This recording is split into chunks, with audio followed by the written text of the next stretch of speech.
ये कथा के अनुसार किसी समय में एक राजा हुआ करता था जिसका नाम हेम था। देव कृपा से उसे पुत्र रत्न की प्राप्ति हुई और ज्योतिषियों ने जब बालक की कुंडली बनाई तो पता चला कि बालक का विवाह जिस दिन होगा उसके ठीक 4 दिन के बाद वो मृत्यु को प्राप्त हो जाएगा। राजा इस बात को जानकर बहुत दुखी हुआ और उसने राजकुमार को ऐसी जगह पर भेज दिया जहां किसी स्त्री की परछाई भी ना पड़े। देवयोग से एक दिन एक राजकुमारी उधर से गुजरी और दोनों ने एक दूसरे को देखा तो मोहित हो गए और उन्होंने गंधर्व विवाह कर लिया।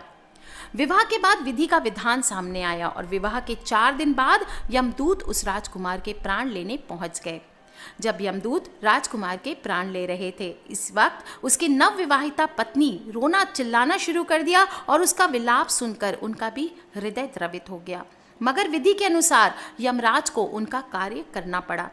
यमराज को जब यमदूत कह रहे थे, उसी वक्त उनमें से एक ने यम देवता से विनती की, हे यमराज, क्या कोई ऐसा उपाय नहीं है जिससे मनुष्य अकाल मृत्यु के लेख से मुक्त हो जाए। दूत के इस प्रकार अनुरोध करने से यम देवता बोले, हे दूत, अकाल मृत्यु तो कर्म की गति है, इससे मुक्ति का एक आसान तरीका मैं तुम्हें बताता हूँ, सुनो। कार्तिक कृष्ण पक्ष की रात जो प्राणी मेरे नाम से पूजन करके दीपमाला दक्षिण की ओर भेंट करता है उसे अकाल मृत्यु का भय नहीं रहता। इसी कारण लोग इस दिन घर से बाहर दक्षिण दिशा की ओर दीप जलाकर रखते हैं। कथा संपूर्ण होती है।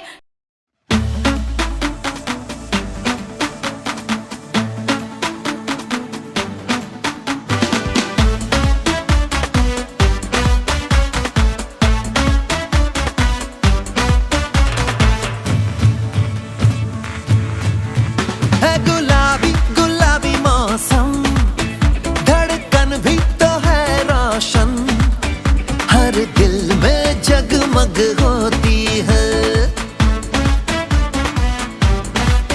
खुशियाँ बांट लो हर पल, हो हर जीवन उज्ज्वल, ज्योति से जलती ज्योति है।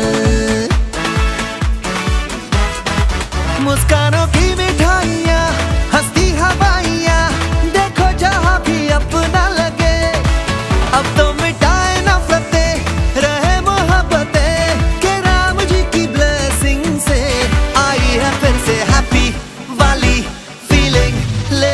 दिवाली आई है फिर से, हैप्पी वाली फीलिंग लेके Diwali, happy Diwali, happy Diwali, happy Diwali, happy Diwali.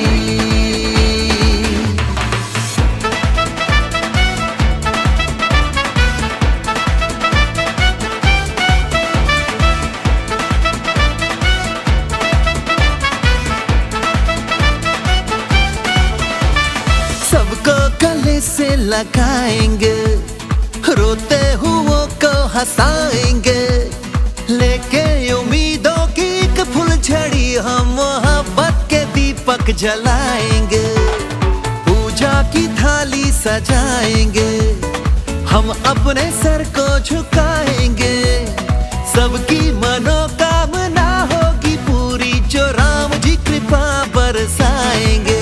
तो नए सपने लिए सब अपने लिए, आओ हम झूमे नाचे गाए रे।